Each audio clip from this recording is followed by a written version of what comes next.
You. Thank you madam. बहुत बहुत धन्यवाद मौका देने के लिए, पीसीएस में दोबारा से बात करने के लिए। सभी पार्टिसिपेंट्स का भी बहुत बहुत धन्यवाद। फ्रेंड्स, अगर आप सोच रहे हो कि मैडम कुछ आज नया बताएगी, तो ये बात सही नहीं है। वही बातें हैं, बार बार सुननी है, इस तरीके से उस तरीके से घुमा के फिरा के। सत्य तो वही है, लेकिन सुनते सुनते सुनते सुनते कभी तो वो हमारे अंदर उतर जाता है। इसीलिए इतना सुनने का महत्व है और संगत्य का इतना महत्व है कि धीरे धीरे वो रंग चढ़ ही जाता है। हमारी प्रोग्रामिंग अपने आप होती रहती है और हम वही रहते हैं, दुनिया वही रहती है, लेकिन हमारे अंदर से ही एक नया हमारा जो जन्म होने लग जाता है। और अगर आप जो भी जुड़े हैं जूम से, आप देखो कि ध्यान में आने से पहले और आज की इस तारीख में, इस समय तक आप में कितना बदलाव आ गया। आप पहले जैसे रहे ही नहीं। अगर हम भौतिक स्तर पर देखें, शरीर के स्तर पर, तो हम 5 साल के समय जैसा हमारा शरीर था आज नहीं है, उसमें बदलाव लगातार आ रहा है। और अगर हम आध्यात्मिक स्तर पर भी देखें तो जैसा हम आज से 10 साल पहले थे या 20 साल पहले थे, आज वैसे नहीं है। और ध्यान में आने के बाद और कितना बदलाव आ गया कि हमें लग रहा है कि क्या ये मैं ही हूँ, मैं तो ऐसी नहीं थी पहले, ये मेरे अंदर कैसे बदलाव आ गया। तो हम अपने ही एक नए रूप का दर्शन करते हैं। जैसे जैसे हम ध्यान करते हैं, हम हर दिन अपने एक नए रूप का दर्शन करते हैं और उस नए रूप का हमें हर दिन स्वागत करना है कि ओ ये मैं हूं। अगर हम चाहते हैं हमारी जिंदगी बदले, मिरेकलस हमारी जिंदगी रहे, और हम पुराने ही तरीके से सोचें, पुराने ही तरीके से बोलें, पुराने ही तरीके से वही आदतों के अनुसार चलते रहें और वैसा ही सबके साथ अपना व्यवहार रखें, तो कभी भी जिंदगी बदलेगी नहीं। हमारी जिंदगी को बदलने के लिए हमें पुराने रास्तों को छोड़कर नए रास्ते बनाने होंगे। और जब नया रास्ता बनेगा, नई सोच होगी, नए हमारे शब्द होंगे, नई तरह से हम अपने कर्म करेंगे, अपनी आदतों को बदलेंगे, अपने व्यवहार को बदलेंगे, तो जरूर ही एक दिन हम अपने ही एक नवीन रूप का दर्शन करेंगे। तो हमें नया मार्ग बनाने के लिए पुराने मार्ग को तो छोड़ना ही है। हम सोचें कि जैसे हम हैं वैसे ही रहें और ये पूरी दुनिया बदल जाए, नहीं। दुनिया तो बदलेगी जब बदलेगी, लेकिन जब आप बदल जाएंगे तो आपकी दुनिया जरूर बदल जाएगी। उसी दिन उसी क्षण आपकी दुनिया बदल जाएगी। हम दुनिया को नहीं बदल सकते, लेकिन दुनिया किससे बनी है? हम सबका जोड़ है ये दुनिया। और हम अपने आप को जब बदलना शुरू करते हैं तो हमारी दुनिया बदल ही जाती है। और हर कोई जब अपने आप पर काम करेगा तो दुनिया बदलेगी ही बदलेगी। लेकिन अब हमें ये पता चल गया कि हमें बदलना है, तो बदलना कैसे है? कहते हैं नॉलेज इज पावर। जितना जैसे जैसे हमें ज्ञान होता है, हमारी शक्ति बढ़ती है, क्या बढ़ती है। इसीलिए पत्री जी बार बार कहते हैं किताबें पढ़ो, हर मास्टर की किताब पढ़ो, हर मास्टर से ज्ञान लो, हर किसी से सीखो, हर किसी का अनुभव सुनो, जिससे आपका ज्ञान बढ़े। और जैसे जैसे हमारा ज्ञान बढ़ता है तो हमारा अज्ञान दूर होता है, बहुत सारी हमारी भ्रांतियां टूट जाती हैं। और अगर हम सत्य के मार्ग पर सही चलना चाहते हैं दिल से, तो सबसे पहले हमें इस बात का ज्ञान होना चाहिए, सत्य क्या है, असत्य क्या है। अगर हमें इस बात का ज्ञान ही नहीं है, सत्य क्या है असत्य क्या है, तो कभी भी हम चल नहीं पाएंगे उस रास्ते पे। जैसे मान लो कि हमें रस्सी और सांप में अगर भेद नजर नहीं आ रहा, तो हम रस्सी से भी डरते रहेंगे। और जिस दिन ये ज्ञान मिल गया, रे जिससे मैं डर रही थी वो रस्सी है, सांप नहीं है, तो इस ज्ञान से हमारा अज्ञान दूर हुआ और अज्ञान के साथ साथ हमारा डर भी दूर हो गया। हम सत्य को जान गए कि सांप नहीं है, ये रस्सी है। तो सबसे पहले तो हमें सत्य और असत्य का ज्ञान होना चाहिए। सत्य क्या है, असत्य क्या है, धर्म क्या है, अधर्म क्या है, धर्म के अनुसार आचरण करना क्या है, अधर्म करना क्या है। और एक मनुष्य होने के नाते हमारे वैल्यूज क्या है, हमारे प्रिंसिपल क्या है, हमारे सार जो हमारे नैतिक मूल्य हैं वो क्या है, और इस ब्रह्मांड को चलाने वाले सिद्धांत क्या है। जब हमें ये चार बातों का ज्ञान धीरे धीरे होने लगता है तो हमारा जीवन बदलने लगता है। क्योंकि हम जानबूझकर कुएं में कोई भी गिरना नहीं चाहता, जब तक अज्ञान है, अज्ञानतावश हम जो भी करते हैं वो इतनी बड़ी भूल नहीं होती है, लेकिन जब जानकर कुछ गलत काम करते हैं तो वो सही मायने में बहुत बड़ी गलती हो जाती है और कई बार हमें वो जन्म जन्म के चक्कर में भी डाल देती है। तो सत्य और असत्य का ज्ञान होना, धर्म और अधर्म का ज्ञान होना, एक नैतिक मूल्य हमारे क्या है और हमारे ब्रह्मांडीय नियम क्या है जो संसार को चला रहे हैं, जब इन बातों का ज्ञान हमें मिलता है तो हमारा अज्ञान दूर हो जाता है। और ये मिलता है सज्जन सांगत्य से, ध्यान करने से, पुस्तकें पढ़ने से। हमें हर दिन अपने पैटर्न्स को देखना है, मेरी आदतें किस तरह की हैं, मेरा स्वभाव किस तरह का है, मेरा व्यवहार किस तरह का है, मेरी जो बिलीफ सिस्टम है वो किस तरह का है। जब हम अपना हर दिन निरीक्षण करेंगे तो हमें तब समझ में आएगा कि पहले तो मुझे बदलना कहाँ है। अगर मान लो कि हमारे घर का कोई जगह से पानी लीक हो रहा है और हमारी टंकी खाली हो रही है, तो सबसे पहले हम क्या करते हैं? सबसे पहले हम ढूंढते हैं कि लीकेज हो कहाँ से रही है और फिर उसको ठीक कराते हैं। अगर हमें पता ही ना हो लीक कहाँ से हो रहा है तो कभी भी ठीक नहीं हो सकता है। अगर प्लम्बर को भी बुलाओगे तो वो भी यही पूरा चेक करेगा लीकेज हो कहाँ से रही है। तो हमें पहले ये देखना है कि हमारे जो ये व्यवहार है, ये आदतें हैं, ये बनी कैसे हैं। तो सबसे पहले इसमें हमें अपनी दृष्टि को चेक करना है। जब हमें सही से दिखाई नहीं देता तो हम डॉक्टर के पास जाते हैं, अपने चश्मे का नंबर लेते हैं, पूछते हैं हमारी आंखों में हमें सही से दिखाई नहीं दे रहा, तो हमें तब डॉक्टर बताता है कि आपको ये तकलीफ है और इसका ये उपाय है, तो हम वो उपाय करते हैं। लेकिन अध्यात्म में अगर हमारी दोष दृष्टि है, अगर हमें सबके दोष ही देखने की आदत है हर समय, कि कोई भी परिस्थिति हमारे सामने आती है, कोई भी व्यक्ति हमारे सामने आता है, हम उसके दोष देखते हैं, उसमें चाहे कितनी अच्छाइयां हो वो हमें नजर नहीं आती हैं, तो हमारी दोष दृष्टि है। और जब दोष दृष्टि होगी तो कहीं अच्छा होगा भी तो नजर नहीं आएगा। क्योंकि कई बार व्यक्ति के साथ ऐसा होता है कि उसके साथ बहुत गलत चीजें हो रही होती हैं और क्योंकि दोष दृष्टि है तो वो और ज्यादा गलत ही सोचता चला जाता है। लेकिन अगर उसकी जो दृष्टि है वो दोष से मुक्त है तो वो उस परिस्थिति में भी इस बात पे ध्यान देगा कि मुझे इसे सीखना क्या है। तो हमारी पहले तो दृष्टि का दोष दूर होना चाहिए, क्योंकि हर दिन हम नए लोगों से मिलते हैं, नई जगह जाते हैं, नई बातें सुनते हैं, बहुत कुछ हमारे जीवन में हर दिन नया होता है। और अगर हमारी दृष्टि सही नहीं है तो हम कुछ भी अच्छा देख नहीं पाएंगे। तो हमें सबसे पहले ये चेक करना है कि मेरी दृष्टि कैसी है, दोष दृष्टि है क्या मेरी, या मेरी दूर दृष्टि है। दूर दृष्टि होती है कि आप जब थोड़ा दूर का सोच रहे हो।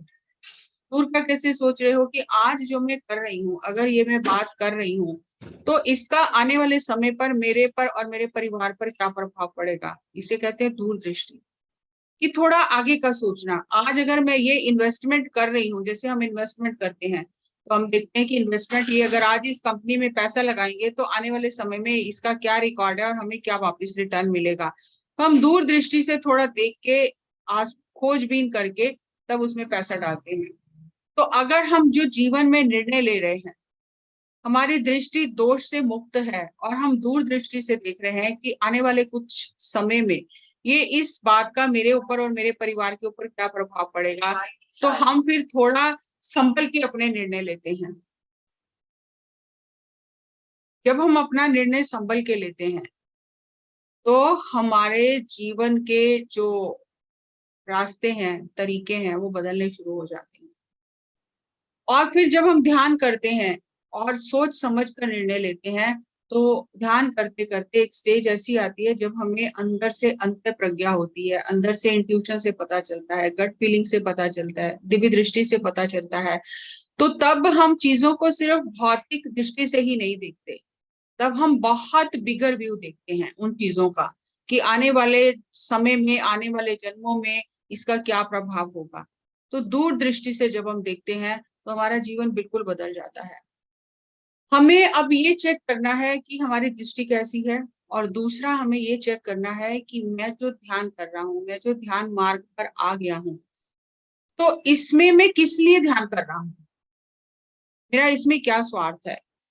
क्या मैं किसी संकल्प के साथ ध्यान कर रहा हूँ कि मेरी बेटी की शादी हो जाए, या मेरा नौकरी लग जाए, या मेरे घर में मेरे पति की नौकरी लग जाए, मेरा बच्चा ठीक हो जाए। जब हम किसी ऐसे अर्थ के साथ, स्वार्थ के साथ ध्यान कर रहे हैं, तो ध्यान से वो संकल्प तो पूरा हो जाएगा, लेकिन फिर उसके बाद क्या? फिर उसके बाद नया संकल्प, फिर वो पूरा हो गया, नया संकल्प। तो ऐसा ही है कि एक बच्चा बड़ा हो गया, अपने पैरों पर खड़ा हो सकता है, खुद कमा सकता है, खा सकता है, लेकिन फिर भी वो बार-बार अपने माँ-बाप से चॉकलेट माँग रहा है कि मुझे चॉकलेट दे दो। तो माँ-बाप समझ जाते हैं कि अभी ये इसकी बुद्धि विकसित नहीं हुई है, ये चॉकलेट क्यों माँग रहा है? ये तो बहुत कुछ कर सकता है। जैसे एक जौहरी के पास हम जाकर बैठें और खरीदने जाएँ कुछ और उसको बोलें कि हमें पत्थर दे दो, तो वो हँसेगा कि क्या माँग रहा है ये? गलत जगह पर आ गया है। तो हमें ये देखना है कि हम ध्यान कर रहे हैं तो किस लिए कर रहे हैं। कई बार हम अपने दुःख को दूर करने के लिए ध्यान में आते हैं, अच्छी बात है, कि कम से कम हमने ध्यान की शुरुआत तो की। लेकिन कब तक उसी संकल्प के साथ बैठे रहेंगे? कई बार ऐसा होता है कि ध्यान हमें अच्छा लगा इसलिए ध्यान कर रहे हैं। अगर डॉक्टर ने जैसे मुझे कहा कि आपके घुटने ठीक नहीं हो सकते, आपको तो दवाई खानी ही पड़ेगी और घुटने रिप्लेस कराने पड़ेंगे।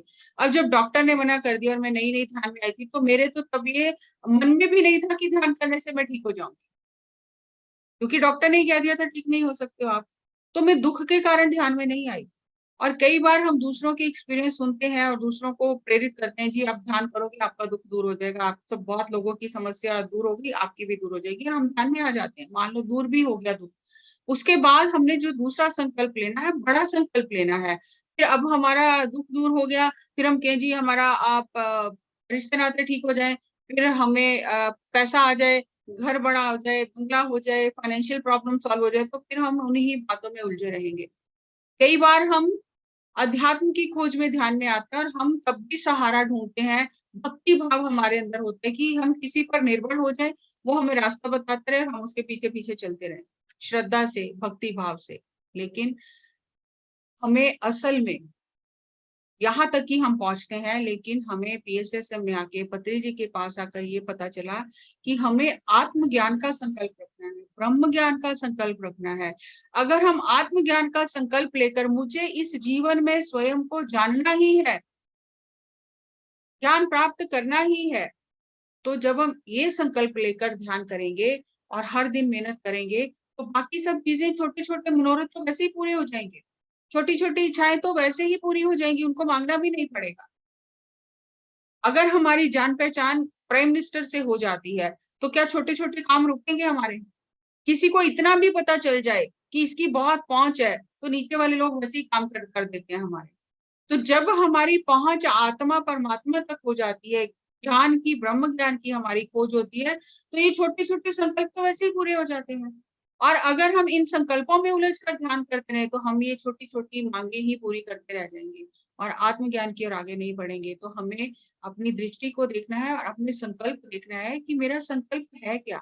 क्या मेरा संकल्प खुद को जानने का है? क्या मेरा संकल्प सत्य को पाने का है? और जब आपको अपना संकल्प पता चल गया कि आप ध्यान में किस लिए आए हो और आप सही में सत्य को पाना चाहते हो, स्वयं को जानना चाहते हो, तो ग्रंथों में और बद्री सर ने इसका सबसे पहला तरीका जो बताया वो है श्रवण। सुनो, सुनो, सुनते रहो, ज्ञान को सुनते रहो, गुरुओं की वाणी को सुनते रहो, दूसरों के एक्सपीरियंस सुनते रहो। हम कहते हैं अरे ध्यान हो गया ना, अब हम लॉग आउट करके चले जाते हैं, ये तो बहुत बार सुन लिया। हर बार अगर बंदा अपना एक्सपीरियंस कोई एक बंदा 10 बार शेयर करता है ना, तो हर बार उसके शेयर करने में कुछ नयापन होता है। क्योंकि मैंने ये देखा कि जितनी बार हम अपना एक्सपीरियंस शेयर करते हैं, एक नई चीज़ हमें ही समझ में आने लगती है अपने एक्सपीरियंस से। अरे! इसका मतलब ये भी है, इसे ऐसे भी बताया जा सकता है। हर बार कुछ नया होता है। इसीलिए श्रवण का इतना महत्व बताया गया है कि सुनो। सुनते, सुनते, सुनते, सुनते हमें वो बात जो है वो जचने लग जाती है। अब आप देखते हो टीवी देखते हो, एडवर्टाइज़मेंट आती है, हमें कुछ लेना-देना नहीं है उस एडवर्टाइज़मेंट से। लेकिन सुनते, सुनते, सुनते, सुनते हमें पता भी नहीं हम कहाँ से सुन रहे हैं या हमारा उस ओर ध्यान है। लेकिन जब हम बाज़ार जाएँगे उसी ब्रांड पर हमारा हाथ जाएगा। क्यों? क्योंकि सुनते-सुनते ऑटोमैटिकली वो बात हमारे अंदर चली गई है, बस गई है। और खाली सुन के छोड़ना नहीं है, मनन करना है। मैंने सुन लिया कि झूठ बोलना गलत है, झूठ नहीं बोलना चाहिए। सबको पता है, बच्चे-बच्चे को पता है झूठ नहीं बोलना चाहिए, फिर हम क्यों बोलते हैं? सुन लिया तो मनन करना है, क्या करना है, क्या नहीं करना है, उसके अनुसार सोच अपनी बनानी है। कि ये गलत चीज है, ये नहीं करनी है, और ये सही है तो ये अभी तुरंत कर देना है, इसको लेट नहीं करना है। और मनन करते करते फिर हमें निध्यासन में जाना है, मतलब उस तरफ ध्यान रखना है अपना हर समय, कि हम बार बार उस चीज को याद करते रहें जो हमने सुना है, जिसका हमने मनन किया है। और धीरे धीरे अपने आप ही हमारी समाधि स्थिति हो जाएगी। समाधि का मतलब ये नहीं है कि हम पहाड़ों में चले जाएंगे और समाधि महीनों महीनों लगा के बैठे रहेंगे सब छोड़ के, नहीं। समाधि का अर्थ ये है कि सब समस्याओं का समाधान मिल गया। अब कोई समस्या समस्या लगती ही नहीं है, अब कोई चीज गलत लगती ही नहीं है, हर चीज का समाधान मिल गया कि जो हो रहा है सही हो रहा है और मैं उसके साथ में सहमत हूँ, मैं उससे संघर्ष नहीं कर रहा हूँ। तो धीरे धीरे करते करते ये बात आ जाती है। अगर इसको मैं एक एग्जाम्पल से बताऊं कि मान लो मुझे 12 साल हो गए सर के साथ में, कई लोगों को 15 साल हो गए, किसी को 20 साल, किसी को 40 साल। 40 साल से सर बता रहे हैं कि हम अनश्वर आत्मा है, आत्मा मरती नहीं है, आत्मा की मृत्यु नहीं है, शरीर की मृत्यु है, जन्म एक उत्सव है, मृत्यु एक उत्सव है। ये हम सुनते आ रहे हैं, सुनते आ रहे हैं, सुनते आ रहे हैं। सुनते सुनते सुनते हमने उस पर चिंतन करना शुरू किया कि हाँ बात तो सही है। और बार बार सुनने से सर हमारा ध्यान उस पर बार बार आकर्षित कर रहे हैं कि हमें ये याद ही रहे कि जन्म एक उत्सव है, मृत्यु एक उत्सव है। हमें ये पता ही नहीं चला कि ये हमारी प्रोग्रामिंग हो रही है। सर हमें आने वाले समय के लिए तैयार कर रहे हैं, सुना के, बता के, याद करा करा के। और आज आप देखो, पूरे पिरामिड परिवार में, देश विदेश में, कहीं भी सर के जाने की खबर सुनकर उदास तो सब हुए, लेकिन कोई रोया नहीं, कोई दुखी नहीं हुआ, कोई तड़पा नहीं कि ये क्या हो गया। सहज भाव से उसे स्वीकार किया सबने, उनके परिवार ने और सारे मास्टर्स ने, कि हाँ जो आता है वो उसको तो जाना ही है, समय अपने समय के अनुसार, अपनी आत्मा की योजना के अनुसार उसे जाना है, और हम उसका उत्सव मनाएंगे। हर स्टेट में छोटे बड़े जो भी ग्रुप हैं, चाहे उन्होंने फिजिकली उस इवेंट को सेलिब्रेट किया है, उनकी डेथ को, चाहे पर्सनली एक जगह पर इकट्ठे होकर जश्न मनाया है, कैसे मनाया, सुनते सुनते, मनन करते करते, बार बार उस चीज पर ध्यान देते देते, वो कब रंग हमारे ऊपर चढ़ गया हमें खुद भी पता नहीं चला। ये सुनने की इतनी महिमा है कि सुनते सुनते हम उस स्थिति को पा लेते हैं, सुनते सुनते ही मुक्त हो जाते हैं। अब अगर किसी को आत्मज्ञान पाना है तो उसे आत्मज्ञानियों की संगत में रहकर सुनना है। अगर किसी को संगीतकार बनना है, उसे संगीतकारों की संगत में रहना है। अगर किसी को खिलाड़ी बनना है, खिलाड़ियों की संगत में रहना है। और अगर कोई गलत काम कर रहा है, वो अपनी संगत ढूंढ लेता है, क्योंकि जैसी संगत वैसी रंगत। तो हमें ये सोचना है, क्या मैं वास्तव में सत्य की खोज में हूँ? और अगर मैं सत्य की खोज में हूँ तो श्रवण मनन निध्यासन, ये हमें ग्रंथों में बताया गया कि अगर सत्य की खोज में है तो इस पर अमल करना है, सुनना है, मनन करना है, निध्यासन करना है, तो सब चीजों का समाधान स्वयं ही मिल जाएगा। और सुनने की इतनी महत्ता है, स्वाध्याय करने का इतना महत्व है कि आपको ये पता चल जाता है क्या सही है क्या गलत है। जैसे अभी हमने कहा आत्मा सत्य है, बॉडी अनित्य है। इस सत्य का हमें पता चला कि हम कितना भी इस देह को संवारें, इसने यही रह जाना है, साथ आत्मा ने जाना है, तो उसके लिए हमें अच्छे कर्म करने हैं और हमें सही चुनाव करना है। ये सुनते सुनते हमें समझ में आता है कि क्या सही है क्या गलत है। जैसे मान लो एक लहर चली, सब लोग जंक फूड खा रहे थे, बहुत कंफर्टेबल हम लाइफ जी रहे थे, बहुत लग्जरियस लाइफ जी रहे थे, लेकिन बीमारियां कितनी हो गई। और धीरे धीरे हमें ये पता चला, बहुत सारे लोगों ने हमारा ध्यान इस ओर आकर्षित किया कि हम नेचर से दूर जा रहे हैं, हम अपने नेचुरल लाइफस्टाइल को भूल चुके हैं, हमारी खाने की आदतें गलत हैं, हमने गलत चीजों को अपने लाइफस्टाइल में अपना लिया है। हमें जागना है, अगर हम ठीक होना चाहते हैं, स्वस्थ रहना चाहते हैं, तो लोगों ने मॉर्निंग वॉक करना शुरू किया, एक्सरसाइज करनी शुरू की, योगा करना शुरू किया, अपनी चॉइसेस को बदला, डाइट के प्रति लोग अवेयर हो गए, चूज करने लगे कि ज्यादा ऑयली नहीं खाना है, ऑयल फ्री खाना है, क्योंकि हमें हेल्थी रहना है, एक टाइम फ्रूट्स खाने हैं। तो ये राइट चॉइस हमने कैसे कैसे हमने राइट चॉइस की, क्योंकि हमने सुनते सुनते ये जान लिया क्या सही है क्या गलत है, तो हमने राइट चॉइस करना शुरू कर दिया। तो ये सुनने का और स्वाध्याय करने का महत्व है कि हम सही समय पर सही चुनाव कर पाते हैं।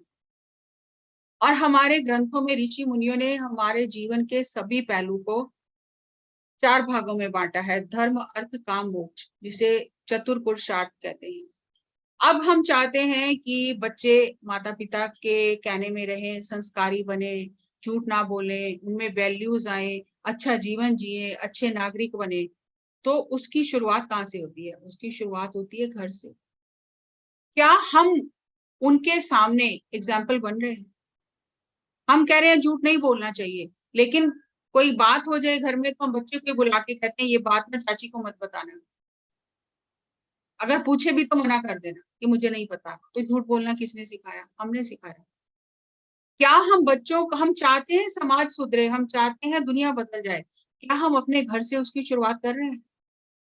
घर में तो हम वही कर रहे हैं जैसा हमारी पुरानी आदतें हैं। हम बच्चों के सामने आदर्श ही स्थापित नहीं कर रहे हैं, और हम चाहते हैं कि बच्चे जो हैं वो संस्कारी हो। तो कैसे संस्कारी होंगे? और यही बच्चा जब स्कूल में जाता है, वो देखता है टीचर झूठ बोलती है, टीचर सही से व्यवहार नहीं करती है, टीचर में वो दोष दिखता है, तो वो कभी उसको लगता है कि जो कह रहे हैं वो करने की जरूरत नहीं है, क्योंकि हम एग्जाम्पल ही सेट नहीं कर पा रहे। एक आदर्श समाज की, एक आदर्श व्यक्ति का हम एग्जाम्पल ही सेट नहीं कर पा रहे। तो हम ये चाहते हैं कि बिना एग्जाम्पल सेट किए बच्चे जो हम कह रहे हैं उसे देखकर सुधर जाएं, जो हो नहीं सकता। हम चाहते हैं बच्चे हमारे साथ ध्यान करें, लेकिन हम ध्यान नहीं कर रहे, हम टीवी देख रहे हैं। हम चाहते हैं बच्चा पुस्तक पढ़े, लेकिन हम खुद टीवी देख रहे हैं और हम बच्चे को डांट रहे हैं कि तुम पुस्तक पढ़ो। तो बच्चा कभी भी वो बात नहीं मानता है जो वो देख नहीं रहा है अपने सामने। जब आप पुस्तक पढ़ोगे, आप एक रूटीन से ध्यान करोगे, आप हर चीज में आपकी प्रायोरिटी सेट है लाइफ में कि आपको क्या करना है, आप झूठ नहीं बोलते हो, आप बहुत सही तरीके से जीवन जी रहे हो, सबकी रिस्पेक्ट करते हो, प्यार करते हो, आप अंदर से कुछ और बाहर से कुछ और नहीं हो, तो बच्चे में वो स्वतः ही गुण आ जाते हैं, आपको कहने की भी जरूरत नहीं है। आज मैं जो हूँ, मैं अपने पेरेंट्स द्वारा द्वारा दी गई परवरिश का परिणाम हूँ। उस समय आपको लगता है कि बच्चा नहीं सीख रहा है, लेकिन वो धीरे धीरे उस पर रंग चढ़ जाता है। उसके लिए हमें मेहनत करनी पड़ती है। आज हम जो हैं वो अपने माँ बाप की मेहनत का परिणाम है, और हम जो करेंगे हमारे बच्चे उस हिसाब से बनेंगे। अगर हम समाज को बदलना चाहते हैं तो हमें स्वयं को बदलना पड़ेगा।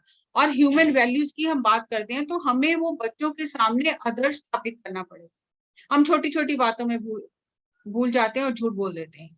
हमें पता भी नहीं चलता दिन में हमने कितनी बार झूठ बोला है।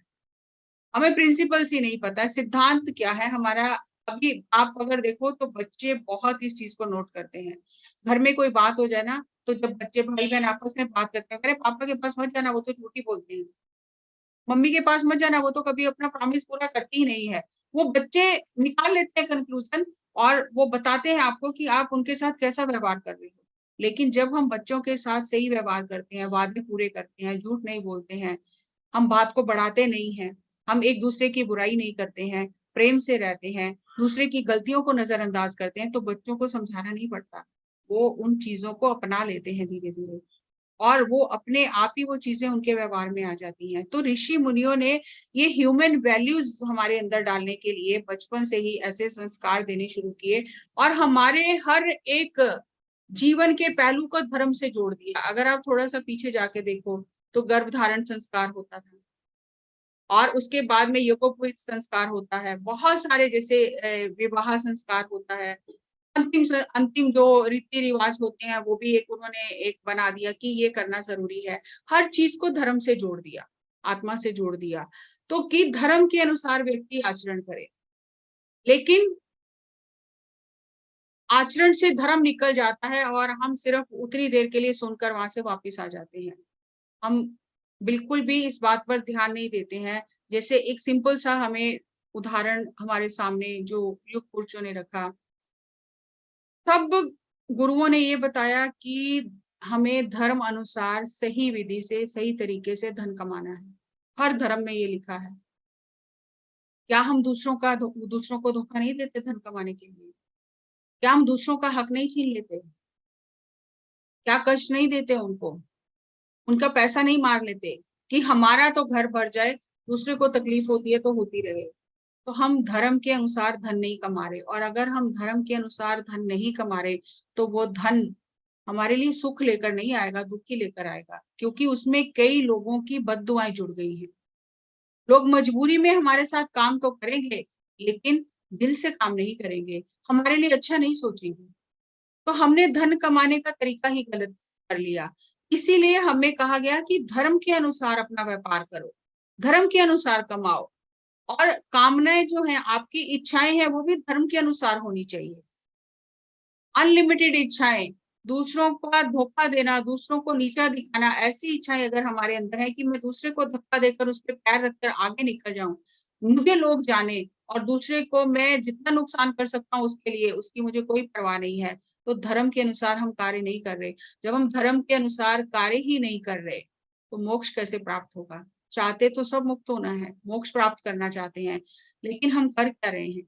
हम धर्म के अनुसार कार्य ही नहीं कर रहे, धर्म के अनुसार आचरण ही नहीं कर रहे। पत्री जी कहते हैं थिंक बिफोर यू थिंक। तो मुझे बड़ी हैरानी होती थी कि सोचने से पहले कैसे सोचना है। तो ये बात बहुत धीरे धीरे मुझे समझ में आई कि जैसे जैसे हमें ज्ञान होगा, तो हमें इस बात का पता चलेगा कि क्या सोचना है। इस सोच को मुझे आगे बढ़ाना है कि यहीं पर खत्म कर देना है। तो ये होता है सोचने से पहले सोचना। मैंने एक बार पत्री जी से पूछा कि जब भी कोई बात होती है, जैसे कुछ भी अचानक से चीज होती है, तो सबसे पहले मन में नकारात्मक विचार आता है। इतना ध्यान करके, स्वाध्याय करके, सब कुछ जानते हुए भी नकारात्मक विचार आता है। जैसे एग्जाम्पल, अगर मान लो कि आपके घर में आपकी अंगूठी नहीं मिल रही है, तो सबसे पहले ध्यान जाएगा कि मेड ले गई।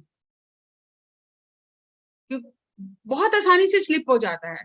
हमारा दूसरे की ओर ध्यान जाता है कि ये चीज उसने चुरा ली है। हमारा ये मन में पहला विचार आता ही नहीं, अपनी बात कर रही हूँ, कि वो मैं रख के भूल गई। ये नहीं आता विचार, पहले आता है अरे ये तो गई, ये तो मेड लेगी होगी। तो वो मैंने सर को बोला कि फिर आता तो नकारात्मक विचार ही है पहले। तो आप बोलते हो कि मिरेकलस थॉट रखो, तो कैसे करें? मिरेकलस थिंकिंग कैसे हो? तो सर ने बोला कि नहीं, यू आर राइट। पहला विचार आपको आ रहा है नकारात्मक, लेकिन उसको वही कट करके आपने पॉजिटिव सोचना शुरू किया, मिरेकलस सोचना शुरू किया, तो आपने सोचने से पहले सोचना शुरू किया। अगर मैं उसी सोच को लेकर 10 लोगों को बताती हूँ कि ना मुझे लगता है मेड ले गई है, या मैं उसी बात का अपने मन में चिंतन करती रहती हूँ बार बार, और मैं मेड से तरीके तरीके से पूछती हूँ, तो इसका मतलब है मैं उस सोच को पानी दे रही हूँ, उस सोच को बढ़ा रही हूँ। लेकिन उस सोच को आते ही मैंने वही छोड़ दिया, और मैंने अपनी सोच को बदल लिया। कैसे बदला? ज्ञान से बदला, कि किसी के बारे में बुरा नहीं सोचना, किसी के ऊपर उंगली नहीं उठानी है। तो मेरे को सोचना आ जाएगा कि मुझे सही कैसे सोचना है। और जब बार बार मैं इस चीज की प्रैक्टिस करूंगी, नेगेटिव थॉट को कट करके मिरेकलस सोचना शुरू करूंगी, तो धीरे धीरे वो मेरा स्वभाव हो जाएगा। और सोचने से पहले ही मुझे पता चलेगा कि ये सोच सही नहीं है, इसको मैंने अंदर आने ही नहीं देना है। मुझे वैल्यूज और प्रिंसिपल्स का पता चलेगा कि मुझे जीवन कैसे जीना है। हम छोटी छोटी बातों में जो गलतियां करते हैं, हमारा ध्यान ही उस ओर नहीं जाता है। हमारा जो आदतें हैं, वो ऐसे ही नहीं बन गई एक दिन में। जिन चीजों को हम बार बार दोहराते रहते हैं, वही आदत का हिस्सा बन जाती है। अब जैसे आप सुबह उठते हो, कोई आपको याद नहीं कराता कि जाओ वॉशरूम जाओ, ब्रश करो, पानी पियो, नहाओ, कोई याद नहीं कराता। ऑटोमेटिकली हम वो करना शुरू कर देते हैं, क्योंकि करते करते हमारे वो अंदर रच बस गया है, हमारा वो स्वभाव बन गया है, आदत बन गई है।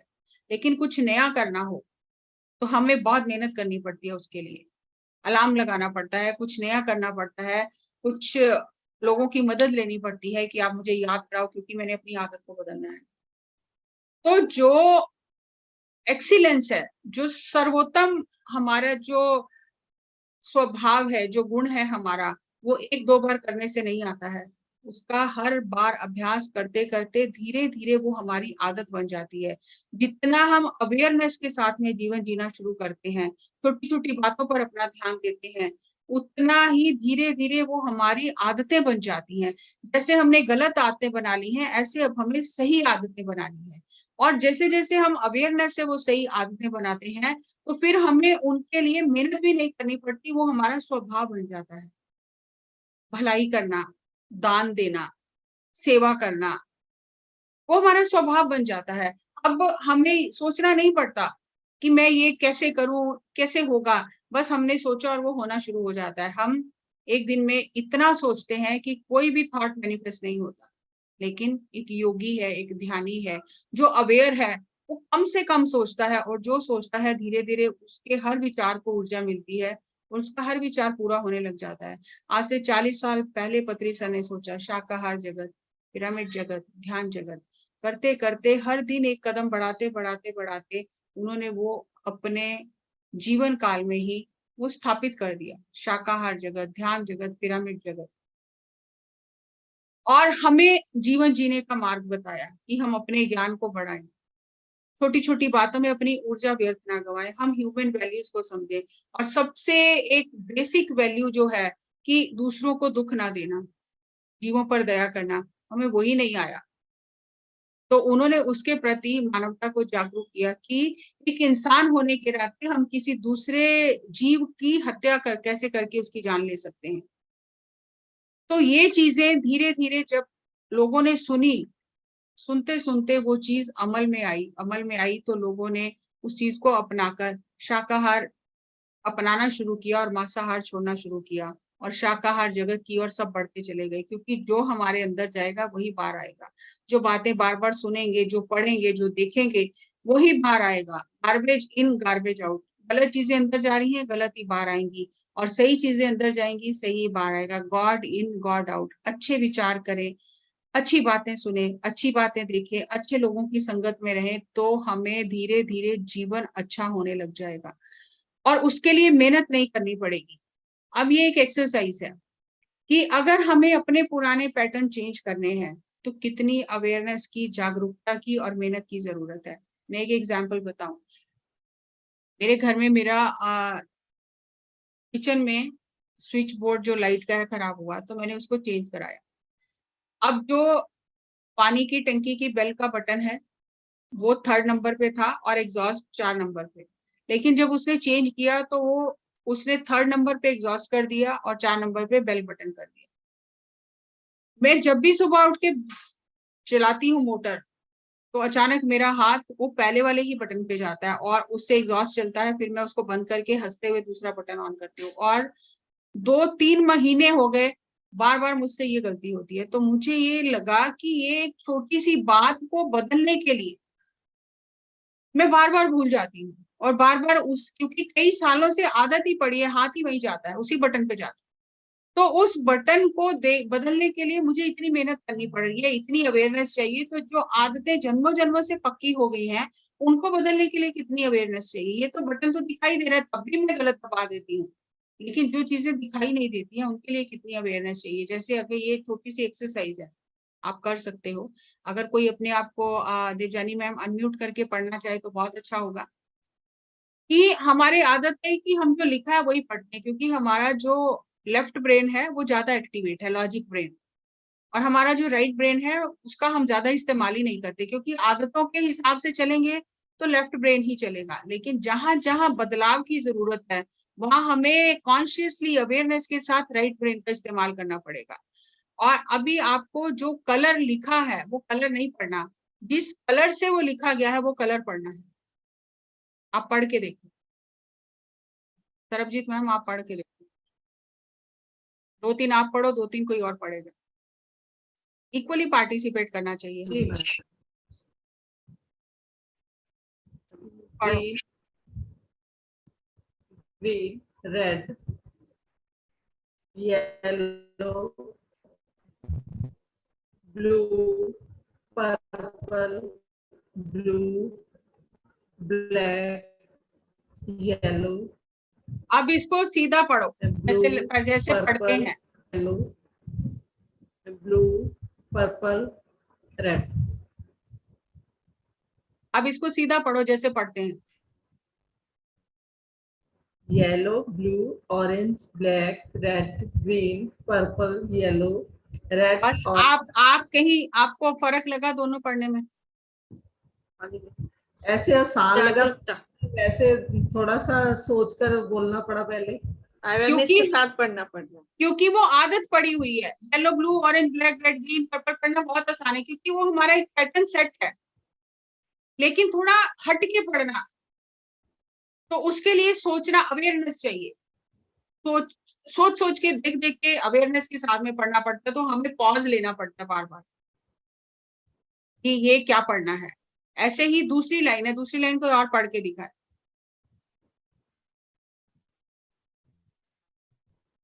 Blue, purple, red, green, orange, blue, purple, red, red, orange, green, blue, red, purple, green, black. कितना आसान है। तो इसी तरह पुरानी आदत, वो एक हाईवे बना है, वो हाईवे बना ही हुआ है, तो उस पर चलना बहुत आसान है। लेकिन एक नया रास्ता बनाना, उसके लिए मेहनत करनी पड़ती है, जैसे दिमाग पे जोर डालना पड़ता है उस चीज को बदलने के लिए। तो आप ये सोचो कि इतनी छोटी सी चीज में इतनी अवेयरनेस चाहिए, तो जीवन जीने के लिए, अपनी आदतों को बदलने के लिए कितनी अवेयरनेस चाहिए। इसीलिए बार बार ध्यान, स्वाध्याय, सज्जन सामर्थ्य करना। हम दूसरों को ना देखें कि बच्चे बदल जाए, आसपास के लोग बदल जाए, समाज बदल जाए, प्रधानमंत्री बदल जाए, मिनिस्टर बदल जाए, उससे कुछ नहीं होगा जब तक हम नहीं बदलेंगे। और लाओ त्सु का ये कथन है कि अगर आप सही मायने में धरती पर कुछ बदलना चाहते हो तो स्वयं को बदलो। और स्वयं को बदलना ये एक इतना महान उपहार है जो आप दुनिया को देकर जाओगे। अगर आप अपने ही अंधकार को दूर कर लेते हो, अपने ही जीवन को रोशन कर लेते हो, तो समझो आपने धरती के अंधकार को दूर किया है। जितनी जगह पर आप बैठे हो, कम से कम उतनी जगह से तो आपने अंधकार को दूर किया है। और ये बहुत बड़ा धरती के शिफ्ट में, परिवर्तन में आपका योगदान है। हमें स्वयं को बदलना है, खोज करनी है, मेरी दृष्टि कैसी है, मेरे संकल्प कैसे हैं, क्या सही मायने में मैं सत्य की खोज में हूँ। और अगर मैं सत्य की खोज में हूँ तो मुझे उसके लिए क्या करना है। अगर हमें कोई तकलीफ होती है, हम डॉक्टर के पास जाते हैं, तो डॉक्टर हमें प्रिस्क्रिप्शन लिख के देता है कि ये दवा खानी है, इस टाइम पे खानी है, और ये परहेज रखना है। हम कहते हैं ना, prevention is better than cure. इलाज से ज्यादा सही है कि हम परहेज से चलें। तो इसी तरह स्पिरिचुअल जर्नी में हम चल रहे हैं, अपनी आत्मा की प्रगति चाहते हैं, आत्मज्ञान पाना चाहते हैं, ब्रह्म ज्ञान पाना चाहते हैं। उसके लिए क्या परहेज है, क्या क्या करना है, वो करना पड़ेगा। अगर वो नहीं कर रहे, निंदा चुगली कर रहे हैं, दूसरों की झूठ बोल रहे हैं, किसी का हक छीन रहे हैं, छोटी छोटी बातों में उलझ जाते हैं, अपनी एनर्जी ट्रेन करते हैं, वेस्ट करते हैं अपनी एनर्जी, और पाना तो ब्रह्म ज्ञान, आत्मज्ञान को चाहते हैं, तो कितनी ऊंची चोटी पर हमें जाना है और कितना बोझ लेकर चल रहे हैं, तो कभी भी नहीं पहुंचेंगे। बोझ को छोड़ते जाना है, हल्का करना है अपने आप को, जीवन को सहजता से लेना है। आपने एक गाना बहुत फेमस है हिंदी फिल्म का, मुसाफिर हूँ यारो, मुझे चलते जाना है, ना घर है ना ठिकाना, मुझे चलते जाना है। हम सब यहाँ मुसाफिर हैं, ये हमारा घर नहीं है, यहाँ हम यात्रा पर आए हैं। और एक यात्री जब कहीं भी फ्लाइट में या ट्रेन में, बस में यात्रा करता है, तो कैसे यात्रा करता है, वो उसको ये प्रोग्रामिंग ही है, मुझे पता है कि मुझे इससे उतर जाना है, यहाँ कुछ भी मेरा नहीं है, बस मुझे बैठना है, बैठने की जगह मिल गई, मुझे अपना रास्ता तय करके उतर जाना है। लेकिन जीवन में हम चीजों को पकड़ कर बैठ जाते हैं, ये तो मेरा ही है। और हम छोटी छोटी बातों में उलझ जाते हैं कि मैं उस जगह गया, वहां से नेगेटिविटी आ गई, मैंने उससे बात की, उससे नेगेटिविटी आ गई, मैं अब उस जगह पर गया, वो जगह सही नहीं थी, इसलिए मेरा सिर भारी हो गया। तो ग्रंथ ये कहते हैं कि जिस जगह पर हम बैठे हैं ना, यहाँ पर कई करोड़ों लोगों के सिर दबे हुए हैं नीचे। कई बार धरती में ये प्रलय आ गई है, कई बार ये धरती दोबारा बनी है। ये शमशान भूमि ही है जिस पर हम बैठे हुए हैं। और जो ऋषि मुनि होते थे, वो शमशान घाट में जाके तपस्या करते थे, उन्हें डर नहीं लगता था। तो वो ये कहते हैं सारी धरती ही शमशान है, कौन सी जगह आपको ढूंढ के कहाँ बैठोगे आप, क्योंकि हर जगह ही कितने अरबों खरबों जन्मों से आ रहे हैं लोग, इस धरती पर जा रहे हैं, तो कोई भी जगह आपको ऐसी नहीं मिलेगी कि जहां पे आप कहो कि ये जगह सही है। हमें सही होना है, हम सही होके जहां बैठेंगे वो जगह सही। तो हमें छोटी सोच से बाहर निकलना है और अपने आप को बदलना है, अपनी दृष्टि को सही रखना है। Thank you, thank you, thank you.